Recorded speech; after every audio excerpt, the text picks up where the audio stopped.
As you look to the title of this conference, The Seeds of Connection, and social connection develops as a process in people. And we're the early childhood people that care deeply about how does one build in all people their capacity, desire, knowledge, health, and ability to be socially connected, because it's so essential to the future well-being of all skills of humanity. And so that's what we're going to talk about. And I'm delighted that my team from Nurture Connections here, Danny Demetria, that will present with us. We have Bryn Fortune, and then Nicole Lovelace that are part of our Nurture Connection agenda. Nurture Connection is a network, a catalytic network to advance early relational health and emotional connection for all. We believe that the foundations of social connection, emotional connection, build the well-being of the next generation of people. And we believe that all people need to know them, recognizing, of course, the challenge of the isolation of our youth, the loneliness of so many people. 40 to 60% of young parents say that they're lonely, and to be lonely as a parent with a little baby is a bad thing. So our business is about how do we crack that nut? How do we open that up? How do we bring the science and knowledge? But more importantly, break the barriers that traditionally still don't allow families to trust the supports that actually could be available to them. We have a disconnected, untrusting world, and many, many families don't trust connecting with others. Hence, all of our work and what we're going to talk about today is what we've been learning along our journey about the criticalness of creating authentic connection and listening deeply for the experience of families. As a pediatrician, we knew that the science become very evident that early relational health matters to future well-being. That's come to be just a fact and a truth. We'll talk about that.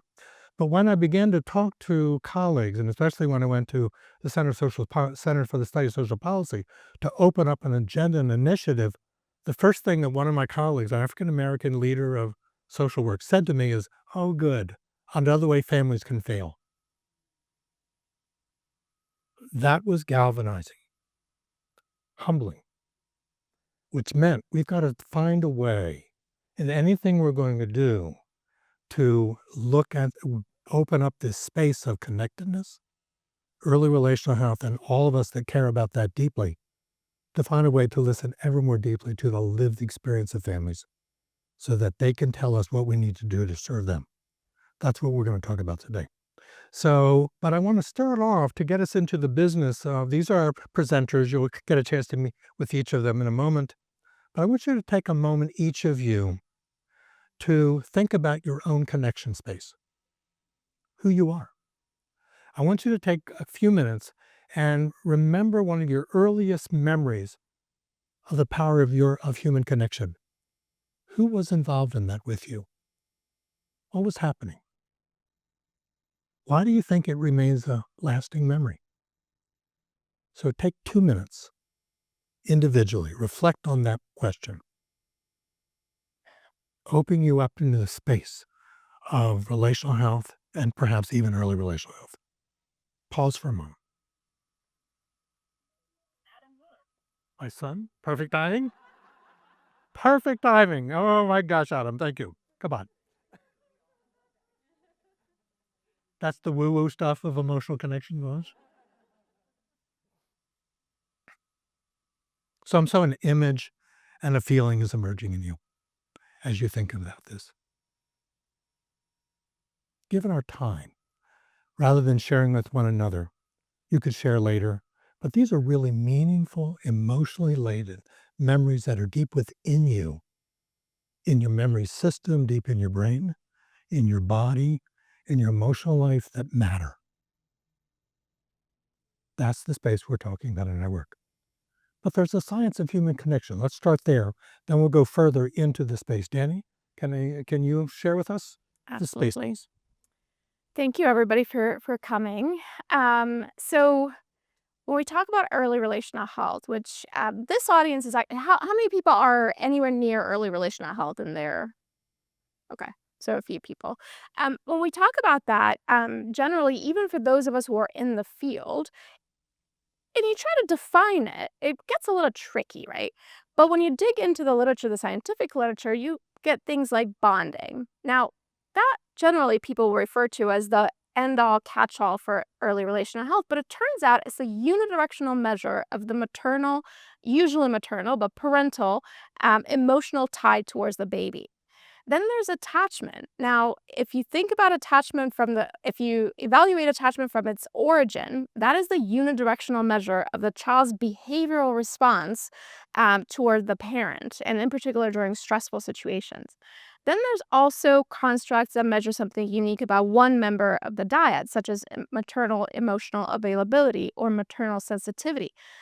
Newer stuff, there's really, really cool work looking at maternal entropy or unpredictability, both in terms of emotional, sort of like her mood, as well as sensory unpredictability, her behavioral unpredictability.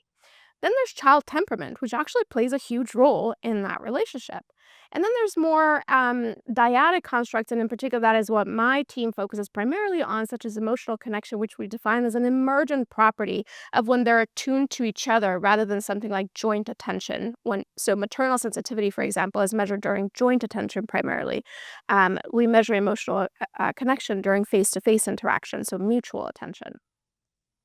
Now, the trouble is that most of these, or all of these, have been studied in isolation, right? And so they're all sort of like when somebody adds a measure of early relational health into their study, they kind of throw one of these in and say, okay, that's good. We've measured early relational health, right? Like when you think about the big studies, like ECHO actually has nothing, but HBCD, for example, does have one measure.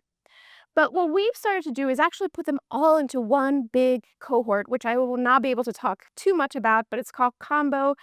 We are now expanding into a national phase, and it will be one day the echo of early relational health. So when you think of echo, that's for environmental influences of child development. Combo is going to be the study for early relational health. Now, if these measures all measure something fundamental about early relational health and all sort of converge onto this big umbrella of early relational health, you would expect these constructs measured in the same dyads to look something like this, right? To correlate. But when we look at bonding and emotional connection within the same 400 dyads, we see this. Now, that is the flattest of flat lines Mm. that you can plot. Like it is, I actually didn't draw it with a ruler, but it is a zero correlation. Okay, well, what about maternal sensitivity and emotional connection? These are actually measured in the same video visit. They're both observational, though coded by different teams. One measures how mom behaves towards a baby and how sensitive she is in her caregiving behavior.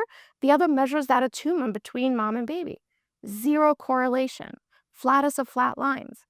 And similarly, bonding and maternal sensitivity, we also do not see a correlation. Now, you might think this is a great intellectual exercise, but there's real life implications because Combo is now growing to have longitudinal data. So this is very preliminary because this is only from 100 dyads in which we have all all three measures of 4 months and child outcomes at 2 years. So here we have full child neurodevelopmental assessments using something called a DAISY-2. You probably all have heard about the Baileys, but the DAISY-2 is very similar. Assesses observationally cognitive, fine motor, gross motor, expressive, and receptive language, as well as we're using CBCL to assess for internalizing and externalizing behaviors in these children. And it turns out that bonding specifically predicted lower externalizing behaviors at the age of 2. But that's it. Maternal sensitivity actually didn't predict anything, which, by the way, in the literature, that's the one measure that people usually include, right? Now, of course, this is very preliminary. I want to really emphasize that part. And emotional connection, this emergent property that we primarily focus on, predicted overall better development, and in particular, the language piece, which makes a lot of sense because they're spending a lot of time face to face and really interacting with each other, right? That's great. This is like the space that we have within the research world. And in Combo, we've been very, very deliberate to include all of the different constructs that we can find out there in the literature. So we are including, not just the 3 that I talked a little bit about today, but we are including attachment. We are including entropy. We're including all of them. But we also said, since we're going to be the early relational health cohort out there, are there perhaps additional early relational health constructs that we can identify by actually listening to the lived experiences of parents? And so this session today is primarily focused on this particular part of our work, and we ask a simple question to parents: describe your relationship and experiences of connection with your youngest child. Now, the beautiful part about this partnership and how we came here as a team with our parent leaders and as well as uh, uh, with our parent leaders is to talk about how we did the study. So, the interview guide was co-designed with parent leaders. It took about 5 meetings, about 2 hours each, between July and September of 2024. And we took sort of like basic questions that we had developed in our lab and then really just translated, completely into the parent leader's voice. But what's really cool about this study is, serendipity meeting science, which is that our IRB would not allow us to have our parent leaders interview the parents without the parents signing consent. And that removes the whole point of having that complete protection between the researchers and the parents, and therefore removes that anonymity and their ability to speak really freely. So what we ended up doing creatively is we said, "You know what, Columbia, we're not gonna do this study at Columbia. We're gonna offset the study, and a nonprofit is gonna do the studies, in this case, Reach Out and Read. They're gonna work with their parent leaders, and then, if transcripts happen to come back to us completely anonymous, then, we'll deal with it at that point." And so parent leaders actually went and conducted these interviews between May and August 2025. So this is really, really fresh data. This is not the session in which I really show results. This is really about the process of the study. But they conducted 18 interviews, and then they also were trained in completely transcribing and anonymizing these interviews, and we just received pieces of paper with a bunch of words on them. We were also very intentional to not gather a ton of demographic information because we really don't care who's giving, us the information. We just care that it's authentic from parent experiences. Um, and so we just ask a very broad question, sort of like, who do you identify as, rather than like having specific demographic questions. Now, again, this is not about the results, but just to, show you my team has been actively going through these and starting to code them and understand, kind of what we're getting from them. And some of the early themes that are emerging are, one, emotional connection as a feeling greater than words or an embodied feeling. Two, differences between children in timing and quality of connection. So we all kind of say we love our children equally. Well, it turns out, if you speak frankly, maybe not so much. Um, and three, reciprocal joy and connection. And before I pass it back to David, I'm just going to read you a couple of the quotes from these interviews just because they are incredibly powerful. For theme one, question stem: think of a recent moment that made you feel really close and describe that moment. When I was in the hospital with her after her birth, I barely held her. I barely saw her.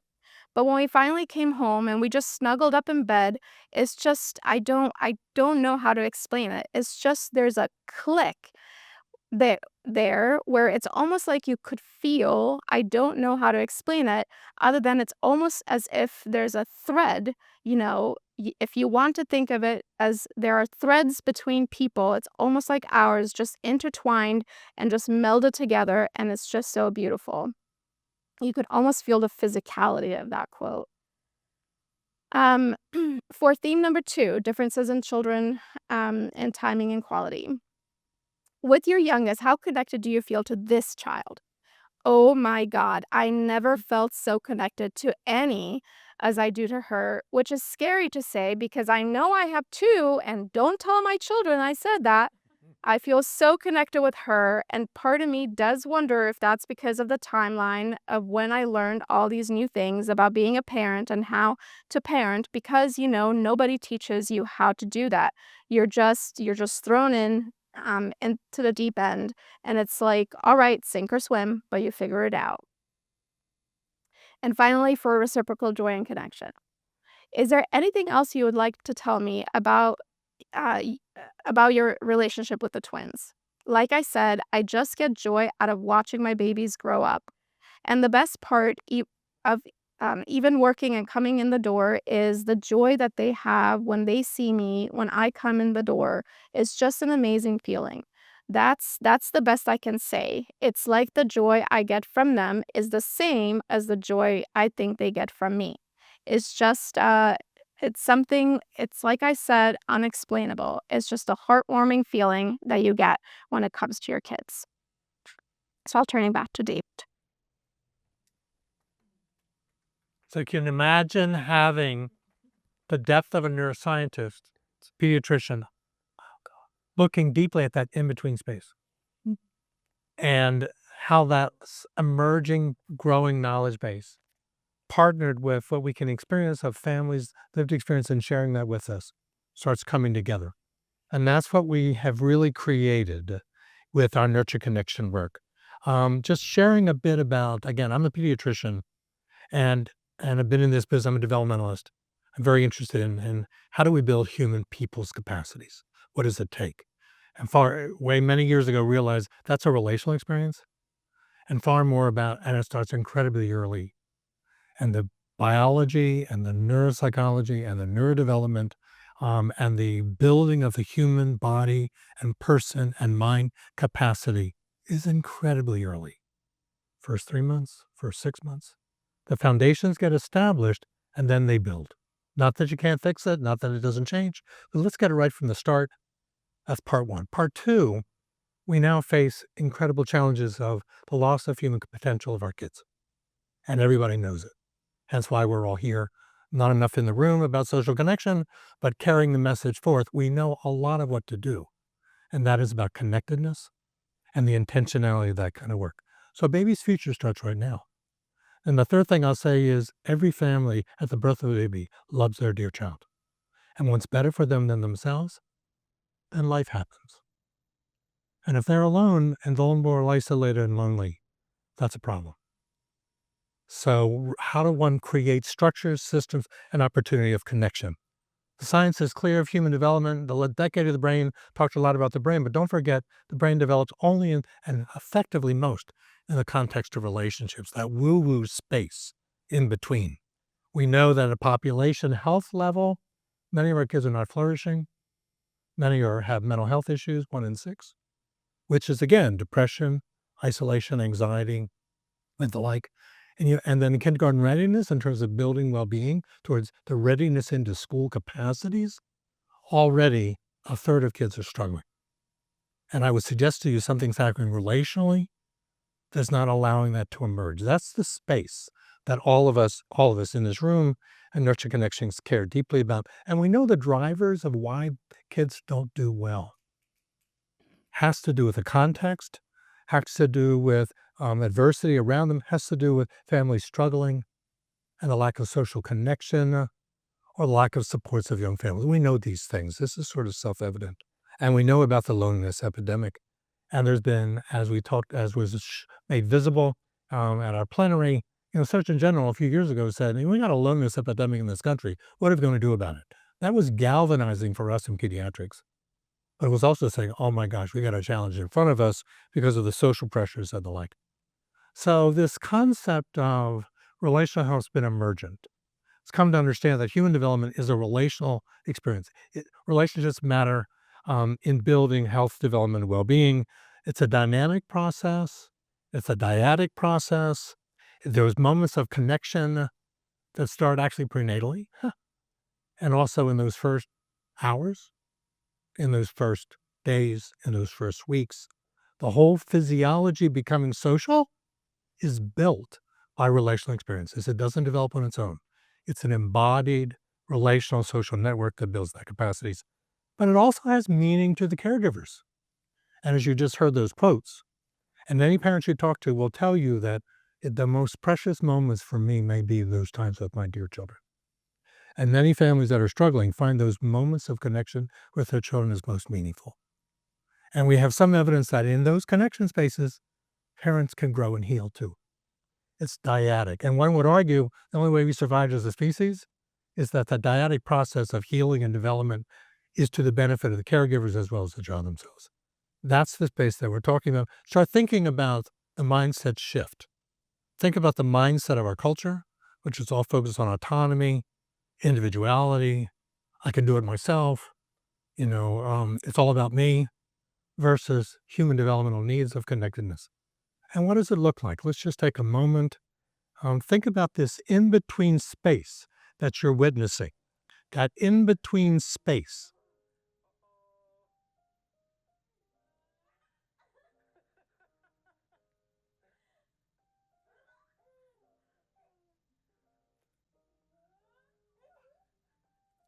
I like to say in the blink of an eye, quiet, in the blink of an eye, you witnessed something. You felt it. You reacted to it. I watched your faces. You were vicariously experiencing the relational health experience between them. You saw affect, you saw turn taking, you saw shared experience, you saw mutuality, you saw it had power between them. That woo woo space is what Danny's studying, that we care deeply about to make visible and make evident. But it's not just in babies, it can also be in toddlers. They need to work on that, right? Yes, okay. Did you understand it though? What? No. All right, could you? Hello? Oh, no. Not this one. This one, Saram, now we have it. Yeah, that's the last one. That's what I was wondering. I don't know what they're going to do next week. They're in love with one another. They've done this before. They know each other. They're communicating nonverbally. They're imitating each other. They have one shared mind in a social connected sense. And ask yourself what is actually happening. You can observe the behavior, great, but at every physiological system in the body, in every stress regulation system, in the neurohormonal system, in the brain networks, the connectedness like that is generating next generation's capacities. That is an emergent property out of the relational state that builds health and capacity and adult social connection, or not, or its weaknesses. We've got to prove all that, but the data is increasingly evident that that's true. I'm delighted that, and take a look, take your QR code. About 2 weeks ago, we put out from the National Academy of Sciences a authoritative study that looks at what do we know about early relational health and in terms of building health, development, and well-being, with recommendations about policy, recommendations about emergent science, and guidance about system building and the evidence-based science that basically is compelling, calling for a sea change. And our Nurture Connection work is taking this report and trying to activate it and make people more aware of what's moving forward. But it's more than Just real quick, that QR code didn't work. oh gosh.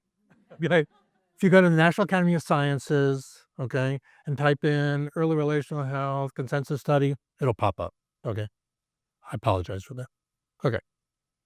But it's more than just the dyadic process that builds flourishing and well-being. It's the context around the relationships that matters too. We call that the ecosystem. It's the social connections and networks around mother babies' families. Families in isolation don't tend to do very well. People in isolation, their health falters, their mental health is vulnerable. In that social connection, that fabric of social networking, that ecosystem around young children is where human development flourishes and where children emerge, where families emerge to their well-being and health. So it's not just dyadic, it's not just the health systems as a platform, but think about the early care and education program or the child providers in every sector. Think about the networks of people, formal and informal, and think about how we counter isolation, which is the epidemic driving so much of our challenges in front of us. We think about the ecosystem. We think about the medical home as being a gateway to supports for families, but we think about home visitors, think about community health workers, coaches, promotorists, doulas. We think about community health workers. We think about the family resource centers and connections and childcare. That whole ecosystem, we believe, has to be strengthened ever further. Relationships matter. Every relationship matters. Those servant turn-taking moments of meaning and connection that are authentic matter in building well-being. So because of all that, we have built what's called, we call nurture connection. Quite frankly, that's to advance early relational health. But when we once started talking to parents, they said, no, wait a minute, that doesn't make sense to me. Health is not what we care most about. We certainly care about connection, and we certainly care about nurturance. So our family network collaborative, as we were listening to them, named us Nurture Connection. And we're a catalytic network promoting early relational health. And all of this kind of, our North Star is the flourishing of children, families, and communities by that emotional connection and connection spot over time. As a field catalyst, we have a knowledge-based academy. The consensus report makes that visible. We have actors across all sectors: health system, public health, um, early care and education, infant early childhood mental health, um, um, public policy providers, communities, and parent leaders. All are a part of a network of actors that believe this really is a movement of time. And we have a field agenda of trying to move relational health and measurement and demonstration that if you have stronger connections in communities, the children do better, the families do better, the community does better. That's the work that we're really trying to drive forward. So we think deeply about locally. Families live locally. They live in neighborhoods. The connections are local. So we think a lot about our work now, focused not only by what we know from American Academy and from sciences and from all of, but how it applies to the local experience of what families experience. That's the work. In fact, next week, we're gathering 300 people in DC at our first summit. We have 23 communities from across the country that are committed with their health system leader, their community system leader, and parents to look at advancing the relational. It's a learning journey because we got a lot to learn about what are the conditions one can create that allow for a new way of connecting and reconstructing social fabrics for that kind of work. And so with that, I want to introduce our family network members, Bryn Fortune and Nicole Levelis, to talk about this journey of social change, of their participation along this journey and the work they've done with Danny. So can I give it to both of you? Nicole's going to come up after we just build the basic frame. Great. So can you all hear my voice? And if it drops, will you raise your hand? Because other people have told me my voice can drop. I'm just going to initially give you a sense. Oh, how do I turn the... Some of us aren't that tech savvy. Thank you. So you got a chance to hear how typically we construct things through research and data and science. Danny began to introduce how we're looking at a frame of how the work she's doing in the science can partner with families. David really brought in what we think of as the system or professional knowledge base and expertise of how we begin to build the connections.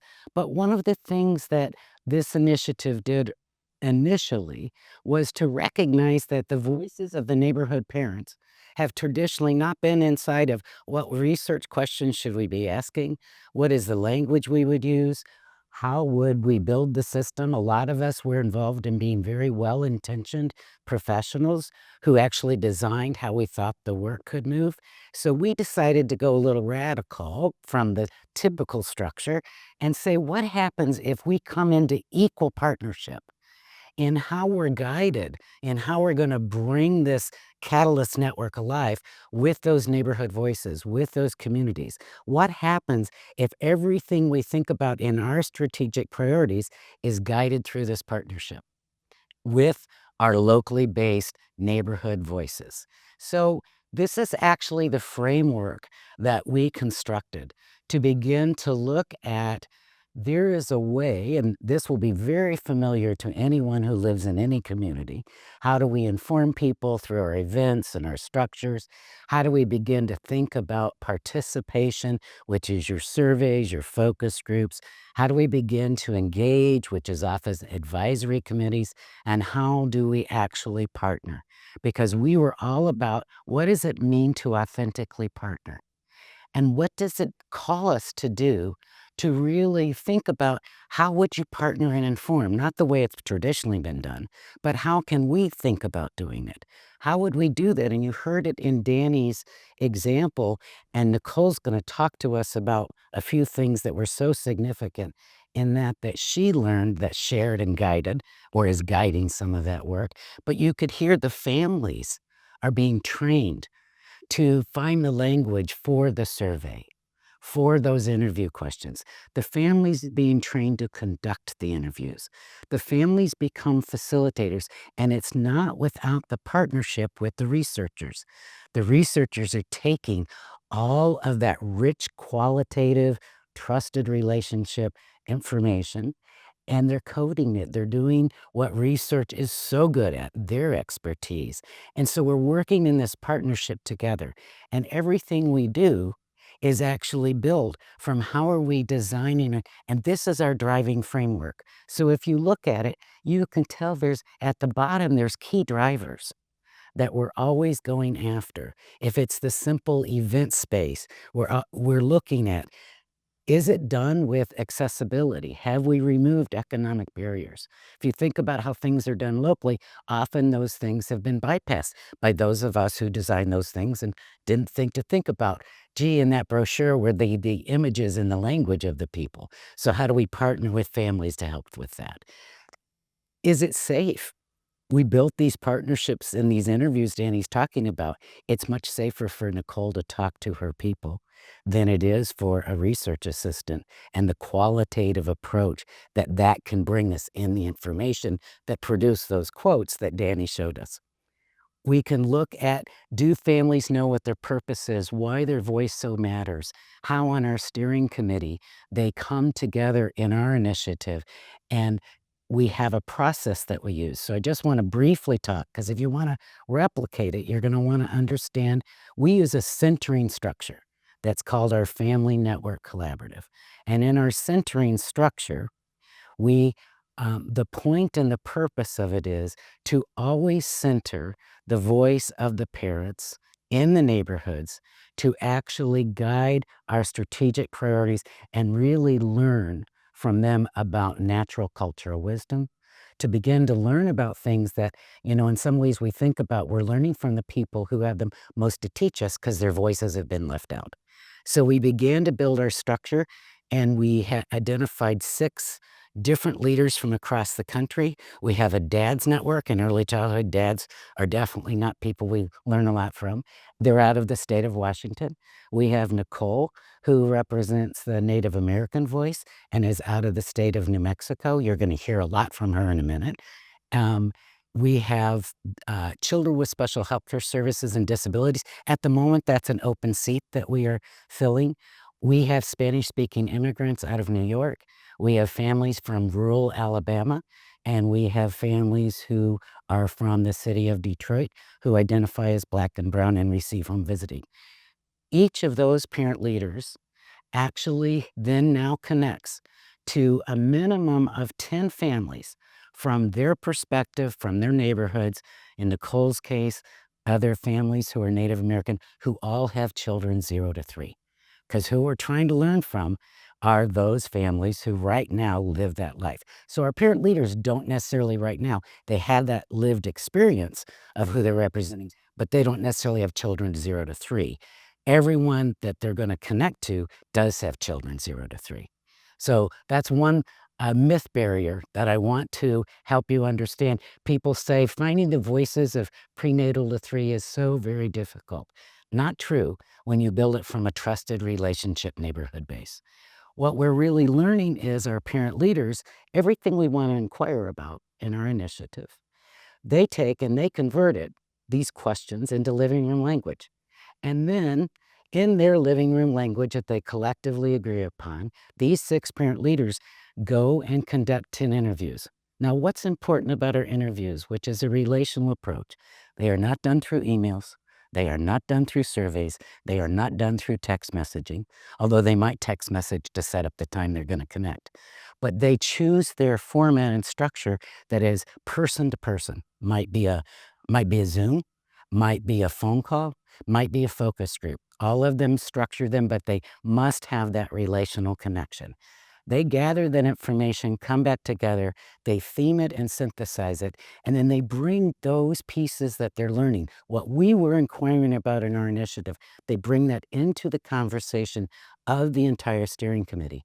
So we have the benefit of Danny's expertise, David's expertise, the parent expertise.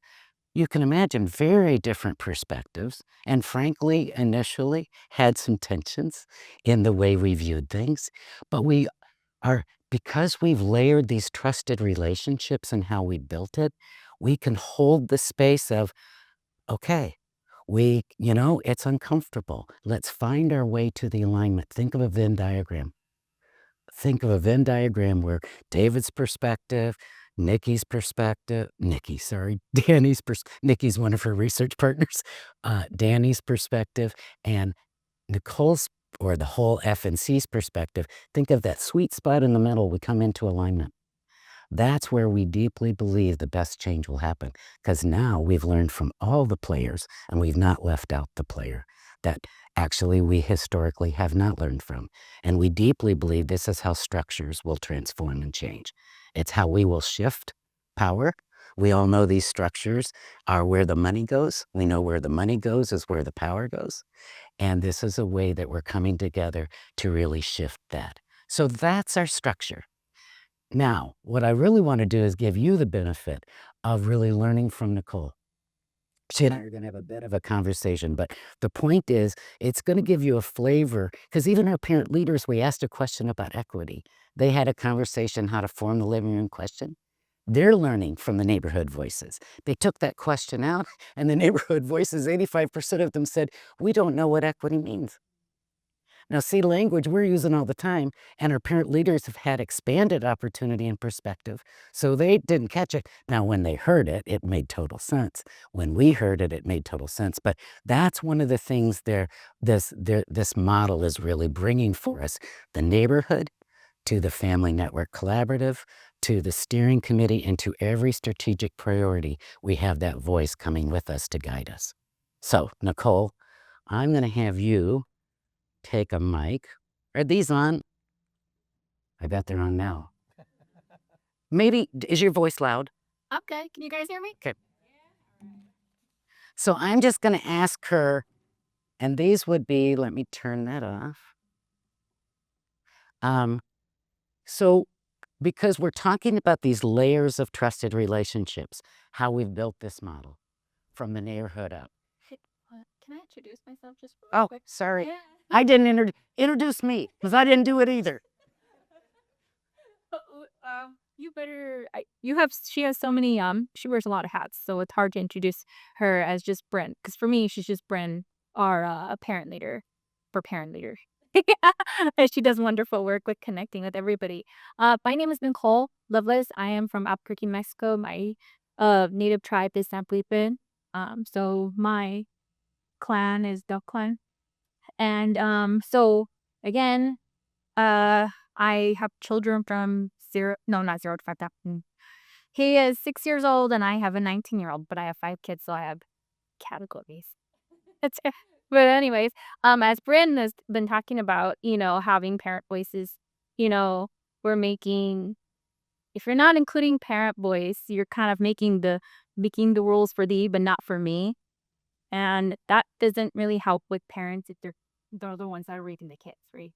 But go ahead and go ask your shit.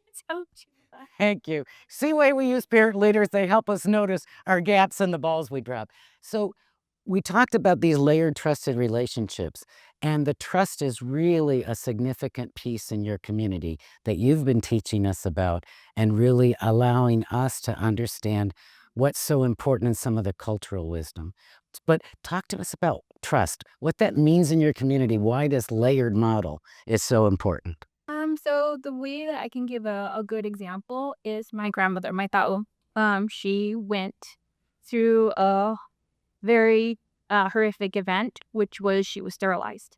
She didn't know she was sterilized. She didn't know she signed up for one. But she thought it was a normal procedure of like getting checked up on. little did she know she got sterilized. And then because she couldn't get pregnant again with her husband, her second husband, she got beat up a lot. And she didn't know why she couldn't get pregnant until she went to, like, years later, another doctor. He said that, yeah, you don't have a uterus. Or, I'm sorry, fallopian tubes, or what do they call them? Yeah, you don't have that anymore. And she didn't know this whole time. And so part of the whole trust thing is, for my tribes and my communities, you can't just go in there as a researcher with all that of, yes, you want to help. I know your intentions are great, but we had that years ago. So now we have to repair the trust. So again, outsiders are not big, they don't like people of outsiders. They're not going to like you. They know they're already on guard because of what our generations have talked about. Don't trust the white man. And unfortunately, it has happened. A lot of the rules and a lot of the treaties that have been signed, they have been broken continuously. And even now in our age, they're continuously getting broken. And so it's very frustrating. But the whole point of what we do is, and Danny and David, I switched you both, but that we're rebuilding the trust, meaning that they go within the communities that are the people who are living there every day, who are dealing with their environment, who are dealing with language barriers as well. They're actually hearing this out. And not only do we talk about the verbiage, it's being able to easily translate to other different languages, using the same verbiage we all collectively like, yeah, that's like the word equity. It doesn't hit very well, equity. Equity for me, I thought was like buying a house. I didn't really understand. How could we say that? How could I tell her that? Because of the trust. How could I be vulnerable about the information that my people and my communities are struggling with? How could I say that without looking ignorant? So the whole point of, to educate, not insult, or is it insult and inform would be, it'd be better for us to inform each other. But anyways, that's the whole point of the trust, of why it's so important. And on top of that too, how do we hear postpartum depression? How do we hear about that? We know it's known, but how do you hear from another mother or another parent who's struggling with postpartum depression? Because men too struggle with that, but they don't have that space to talk about it as well. Well, I wonder if you want to just build on the trust when you do the interviews. Why, for your culture, it's so important that we respect them by offering them gift cards for what they're teaching us. Can you talk about that layer of what we do? Right. So the thing that we have offered for our families is because we know families are struggling with food, gas, because in my state, the tribal communities are far. So to talk to some of the families, it's a 2-hour drive, 3-hour drive, 4-hour drive, and then to have to drive back, it's a lot. So the whole point of the gift cards as well is we're respecting parents' time, because it's not easy to deal with a newborn, a toddler, an elementary student, and want to be able to talk about our feelings. That's the last thing we want to deal with, is talk about our feelings. We want to be able to deal with tend to all the kids, but, honoring that time, and even just giving the space for the parent to hear out, I'm struggling with this. I'm struggling with this. I'm not like, oh yeah, here's a gift card. Thank you for your time. Have a good day. It's not like that.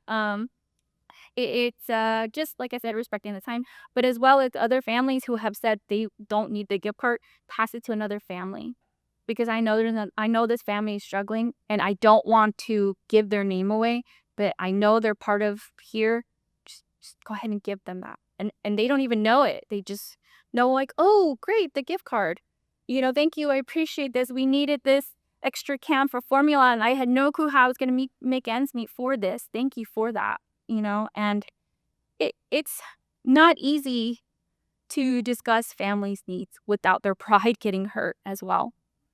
So open, especially if they have many kids, you should know better. You already have this kid. You should know, the routes, but every kid we know is different, and every approach is different.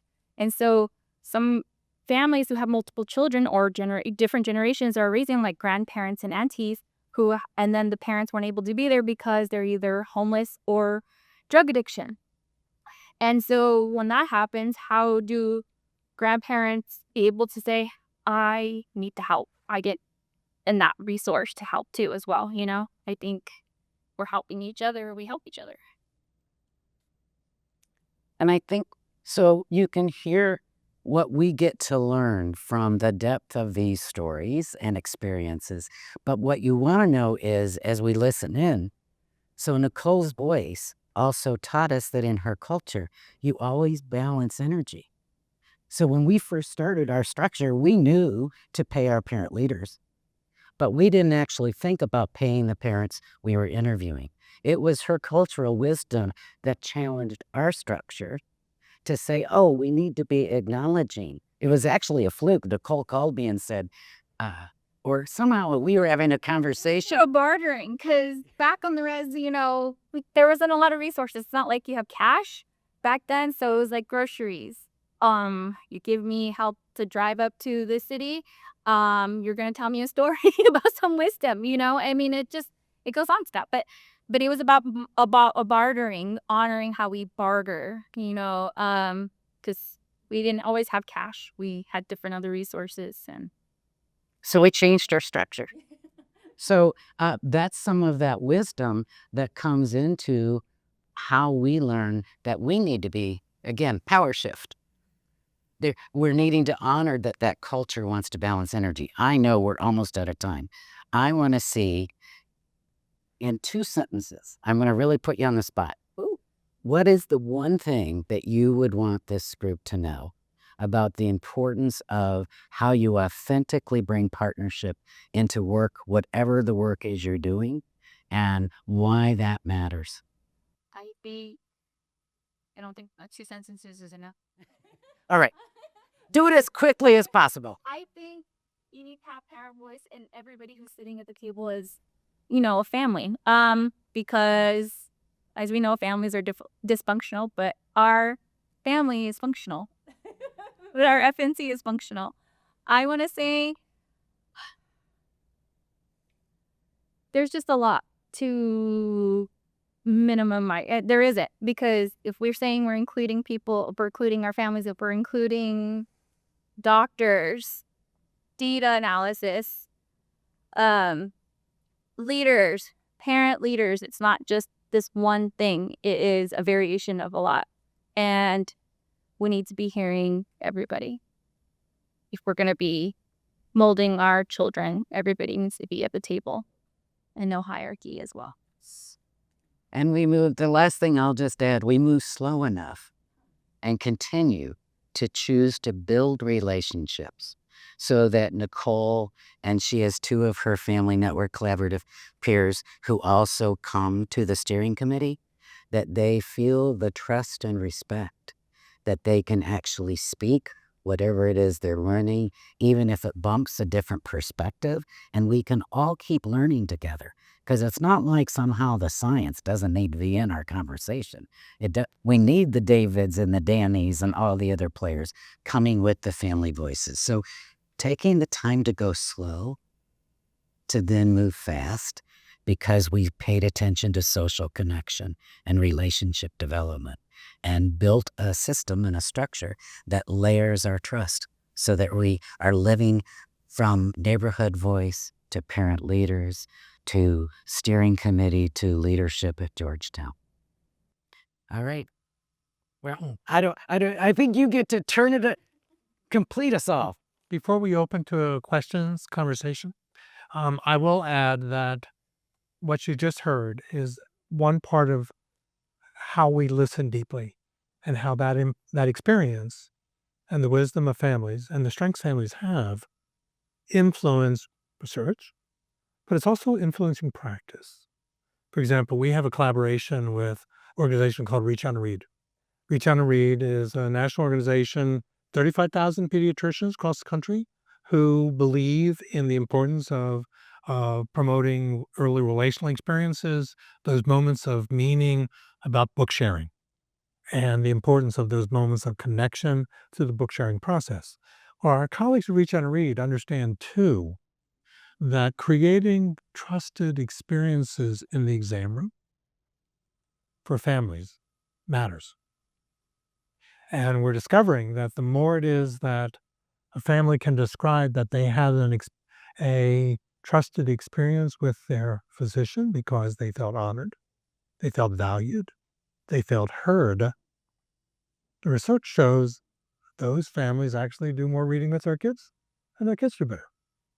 So, but that's created a great challenge because across the world of pediatrics, many families don't necessarily be as open and honest with their physicians as they could be. Why would that be? Trust, power, always the threat of reporting to child welfare, the threats of judgment, the sense of I'm not going to share my dirty business, or what will you do with what I tell you, or the like. You can think of the many, many barriers. And we do think about the health system as a access point to other services and supports, or the touch point. 95% of young families see health systems in the first year. That's an opportunity, but I would say a failed system. So actually, Reach on a Read now is actively creating, they did a research study of developing from parents, a parent-built empathy tool. Parents help construct a sequence of few questions that families could report on their experience of having been in that exam room with that doc. And how trusted, how valuable, how heard, how meaningful was that experience. Now, you can imagine some of the docs go, I don't know about this. And you have another group of docs who are going, bring it on. Mm-hmm. And then what that generates is conversations. So the whole field of pediatrics, now because of the wisdom of families and from the guidance of gathering more and more power sharing about the wisdom and the experience of families in partnership with physicians who care deeply about the very things that families care about, but there's a disconnect. Nurture Connection trying to open up that space of learning between that system, but as it plays out in the exam room with families. So stay tuned as that work moves forward. So that's the space of our work of Nurture Connection. Listening as deeply as we can, creating trusted relational experiences, honoring the wisdom and the strength of all families and their values and their hopes and beliefs for their children, the social connections that matter around young children, and the systems that support them towards creating greater flourishing, greater relational health, greater well-being. That's the space of our good work. So I'll stop here. We have about 10 minutes, I think, for questions, comments to any one of us. Anyone want to ask a question or make a comment or a thought? Yeah, shall we all sit up here? No. We are getting the people.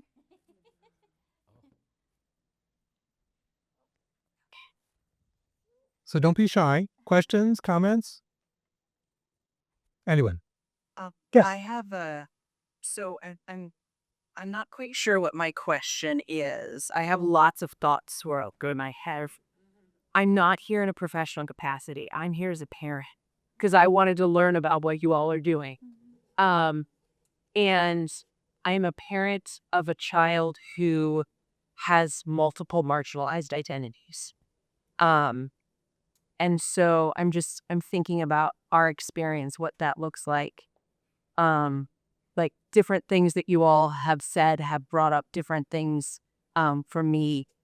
And I think one of the things that I'm curious about and wondering is you've talked about like different identities of folks. And I know it's a short presentation, you have limited time and all of that, but you've talked about like, families that identify as Black and brown, families that identify, that are from rural communities, all of these different things. Is there space and is there intersectionality in your approach? So thinking about folks from a variety of different spaces. So that's like one of my questions. And then my other question, too, is I've also former foster parent, former CASA guardian ad litem. What has your involvement been like within the child welfare system for both biological families as well as foster and kinship care providers? I know we mentioned a little bit about care, but I'm just curious about those spaces too. Beautiful. Let me answer just structurally. So We have many intersectional identities within the families. There's a collection of about 67 families that get interviewed. There's many intersectional identities. We might have a dad who actually has a child with disability. We might have a dad who has, so there is intersectionality, but it's really an outgrowth of the connections of the 10 people. I wouldn't say we have an intentionality, but it's sort of like one of those beautiful unintended consequences that is showing up in our demographics. The other piece, your second question, child welfare. So, because we are definitely taking the work into community-based work, there's work we're currently doing right now in Alaska, and it is working with this model and working with foster parents, families who have had their children removed into foster care, and those who have been reunified, all inside the same group, working with the organizations. So when we say parents, and I so appreciate this question, we're really talking foster parents, grandparents, parents, guardians. So we use the one term, but actually within that 67 voices, all those identities of caregiver hats are in it. So in I have a question for you. So you had said that you're a parent of a child who has different identities. What are the identity? Okay. Our daughter is adopted. So adoption trauma. Um, she is Black. She's African American. She is neurodivergent. Um, and she has, within neurodivergence, she has a very specific experience of the world that is tantamount to a nervous system disability. I would say there are a couple of my family that are struggling with that as well. Not the being African American, but the neuro and as well as being placed in a different home. I think to broaden or to want, like for example, to have you come to want to talk to me, um, I probably the only way I would know is if I asked you like now, you know. So I think for to have other parents like for yourself and others, I think it goes back to the trust. I mean, it really does. Like for example, you telling me in front of everybody this, I appreciate you telling me that. Yeah, or us dads, I think just goes back to the trust and hearing out, and obviously the energy of like having that openness to hearing you out and hearing others. It's very important, which is why the parent voice is so important for like Danny and David and Bryn. They have these PhDs, and I know you guys have your PhDs and your doctors, and or you sound like it. But I mean to have that, you have to have the parent voice as well, part of it. Otherwise we won't I just you took my thought. Because we said this. But it's important to hear it though. That's the whole point of trust, because they're willing to trust me and I'm willing to trust them. I will add the family network collaborative model, as well as what our core value is, honoring the unique dignity and story of each person. yes. So it starts not with judgment, but it starts with authentic connection and shared experience. And every person has their story and their identity and their meaning and what matters to them. Part one. Part two, related to child welfare. Um, um, deep in my soul is upending and closing the door to child welfare. Now that's a journey. Okay. There's an increasing interest in mandatory supporting as a strategy rather than mandatory reporting, which has got us in some really dark places. And I would suggest to you continues to create the depth of disruption to families' trusting systems. How many of us haven't said to our neighbors and to our friends, no matter who we are, "Oh, I hope child welfare doesn't come knocking on my door because I yelled at my kid." Right. I mean, it's deep in the water Yes. of judgment in this culture for every family. And And I think thereby, we're mindful of how do we begin to partner in those ways and directions to offer something anew. It's on the front burner of our work, but there's a strategy to be had because there are many forces that make that difficult. But nurture connection, early relational health is the antidote. It is the protector and the healer of trauma and vulnerability. Relationships are the what counters trauma and adversity and the healing process of doing so. So it is deep in our effort to move into that space, but there's strategy, timing, purpose. Deep in communities, families are being supported in their vulnerabilities and their risks already. But we're talking at the system level, there are challenges there. But we're working in that space as hard as we can. It really matters to us. Thanks. And I just want to add that Nicole gave me a few degrees that I don't have. and and my roots are that actually of a parent leader making the journey into really supporting how we learn from voices. I came from, my daughter's 42, really significant health needs hospitalizations, and really recognize that we came from privilege and so interested in the voices of the people who actually are much less heard from. And that journeyed my career too. That's why I'm the facilitator of the FNC, is that background. So she gave me some beautiful PhDs, but I don't have those. Just wanted to give you a I reference. think we have time for one more question and then we'll finish up. So someone back there? Yeah. Okay. I guess I come from the youth justice background, but we've been looking a lot more at prevention work at kind of those bioprotective factors, one of which is social connections. And I'm curious, you had mentioned like the challenges of this work, right? Like I think all of us in this room, even though we're a small party, um, see the value of those early relational health. But what are those challenges that you're seeing, and like what are some ways on the ground level and some kind of build up to ensure policy is not kind of scary by speaking a little bit at the beginning about, hey, it's not great for it. Yeah, if you guys could speak to that. Danny, do you want to start? I want to start because I definitely need to put a plug in for research dollars, right? One of the things that I was hoping this NASA report would do is really galvanize research dollars to go towards. I think in the last panel there was also a mention that people still don't want to pay prevention, right? And yet, this is the developmental origin of human connection. So the seed of connection of this entire, I'm really hoping next year the room is full at this session because if you don't lay the groundwork, so there's beautiful work, sad work on Romanian orphanages, sadder still because I am Romanian, to show that if those orphans are not adopted by the age of 2, they never reach full human potential. So these early relationships are absolutely the seat of the entirety of everything else we're doing in terms of social connection.